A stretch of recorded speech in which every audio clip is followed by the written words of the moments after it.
Hello my dear student, good evening. Durga Prasad drawing channel में आपका स्वागत है।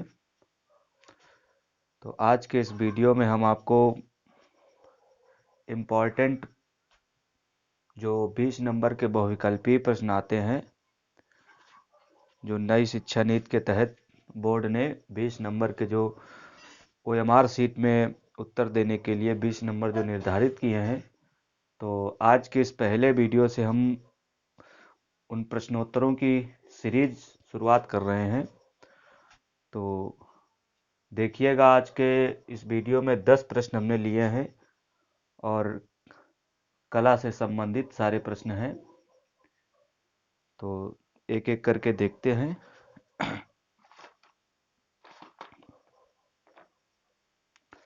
तो आज के इस वीडियो का जो पहला प्रश्न है, आर्ट शब्द का प्रयोग किस शताब्दी में हुआ।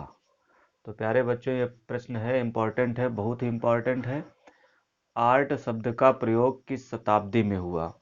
तो प्यारे बच्चों, इसका उत्तर होगा बी नंबर, 13वीं शताब्दी में आर्ट शब्द का यानी प्रयोग हुआ 13वीं शताब्दी में।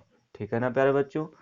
तो इसके बाद दूसरा प्रश्न है, कला का मुख्य रूप से कितने प्रकार, यानी कला मुख्य रूप से कितने प्रकार की होती है।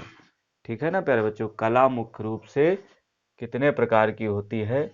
तो आप जानते होंगे, कला मुख्य रूप से 2 प्रकार की होती है, ललित कला और उपयोगी कला। ठीक है ना प्यारे बच्चों। उसके बाद तीसरा प्रश्न है, कला शब्द का प्रयोग सर्वप्रथम हुआ, मतलब सर्वप्रथम कहाँ हुआ। कला शब्द का प्रयोग सर्वप्रथम कहाँ हुआ। तो आप बताएंगे प्यारे बच्चों, कला शब्द का प्रयोग सर्वप्रथम हुआ। तो इसका उत्तर आप लोग बताएंगे, कला शब्द का प्रयोग सर्वप्रथम ऋग्वेद में हुआ। ठीक है, सबसे पुराना वेद है, ऋग्वेद में इसका प्रयोग हुआ था। ठीक। उसके बाद चौथा प्रश्न है, कला शब्द का प्रयोग किया जाता है। तो किस कला के लिए कला शब्द का प्रयोग किया जाता है। तो पहला विकल्प है आपका, दृश्य कला के लिए किया जाता है, कि ललित कला के लिए किया जाता है, कि श्रव्य कला के लिए किया जाता है, कि नाट्य कला के लिए किया जाता है। तो प्यारे बच्चों, आप बताइएगा कि कौन सा विकल्प इसमें सही होगा। तो मेरे ख्याल से इसमें ललित कला होगा। ठीक, यानी कला शब्द का प्रयोग ललित कला के लिए किया जाता है। ठीक है ना। और ललित कला ही, जो कला के 2 भाग होते हैं, ललित और उपयोगी कला, इनमें से जो ललित कला के अंतर्गत जैसे आपकी श्रव्य कला आती है, मतलब ये नाट्य कला इनके अंतर्गत आती हैं, यानी जो मुख्य रूप से है ललित कला। ठीक, तो इसका विकल्प होगा ललित कला। ठीक है ना प्यारे बच्चों। तो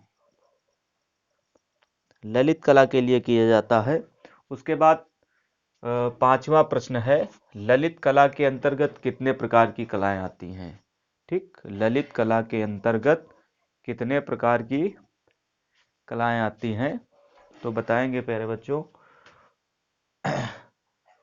4 प्रकार की, बी में 5 प्रकार की, सी में 6 प्रकार की, या फिर डी में 8 प्रकार की। तो इसमें उत्तर होगा 5 प्रकार की। ठीक है, ललित कला के अंतर्गत मुख्य रूप से 5 प्रकार की कलाएं आती हैं।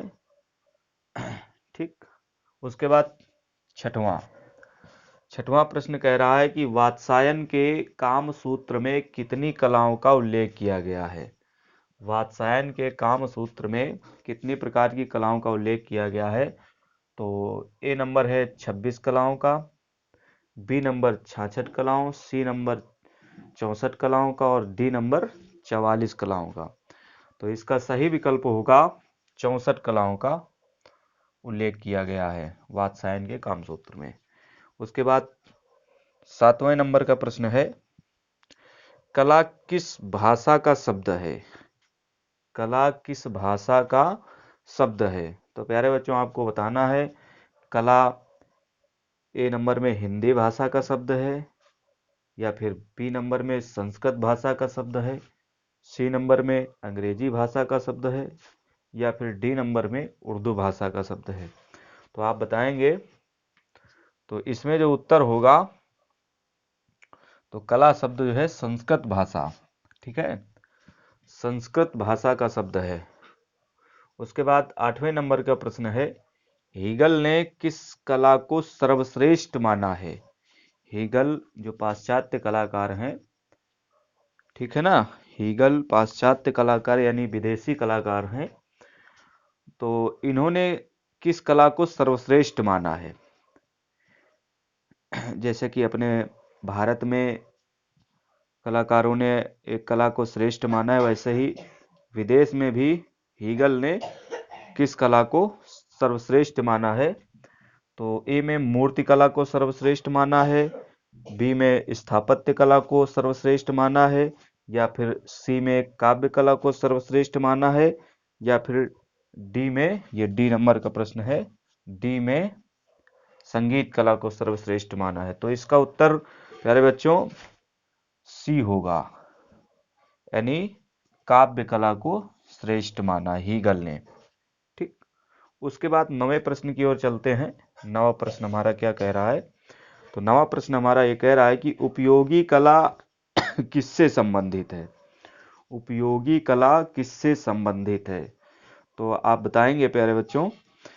ए में है आभूषण कला से संबंधित है, बी में मूर्ति कला से संबंधित है, सी में स्थापत्य कला से संबंधित है, या फिर डी में संगीत कला से संबंधित है। तो उपयोगी कला किस कला से संबंधित है प्यारे बच्चों, आप बताएंगे। तो इसका उत्तर होगा ए नंबर का आभूषण कला से। ठीक, उपयोगी कला आभूषण कला से संबंधित है, क्योंकि ये व्यवसायिक कला है एक प्रकार से। ठीक, ये रचनात्मक कला है और आभूषण कला एक रचनात्मक कला है। ठीक, उसके बाद 10वें प्रश्न की ओर चलेंगे। कौन सी कला रूपप्रद नहीं है। रूपप्रद का मतलब होता है दिखाई, रूप लिए हो। कौन सी कला रूप लिए नहीं है। तो इसमें ए नंबर में संगीत कला है, बी नंबर में चित्रकला है, सी नंबर में वास्तुकला है, और डी नंबर में काव्य कला है। तो प्यारे बच्चों, ये जो काव्य कला है इसको हम इरेज करेंगे। ठीक है, क्योंकि यहाँ काव्य कला नहीं होना चाहिए। काव्य कला हो सकती है, क्योंकि काव्य कला ही शायद सत्य होगा। ठीक है, काव्य कला।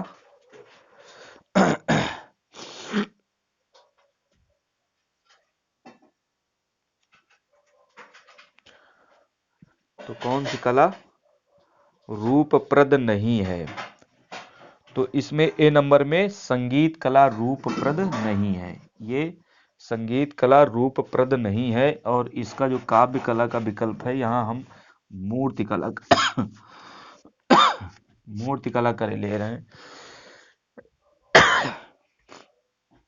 तो इस प्रकार से प्यारे बच्चों, ये 10 इंपॉर्टेंट प्रश्न जो कि बोर्ड परीक्षा में हो सकता है पूछे जाएं, आप इनका स्क्रीनशॉट ले लीजिएगा। ठीक, और एक एक करके नोट आउट कर लेना। बहुत ही इंपॉर्टेंट, आवश्यक, अत्यंत आवश्यक प्रश्न है बोर्ड परीक्षा की दृष्टि से। ठीक है, और जो भी प्रश्न ना समझ में आया हो आप बताइएगा कमेंट के माध्यम से, हम उसको चिंतन करके आपको बताएंगे। ठीक है, और यह वीडियो कैसा लगा आप कमेंट के माध्यम से बताएंगे। बहुत बहुत धन्यवाद।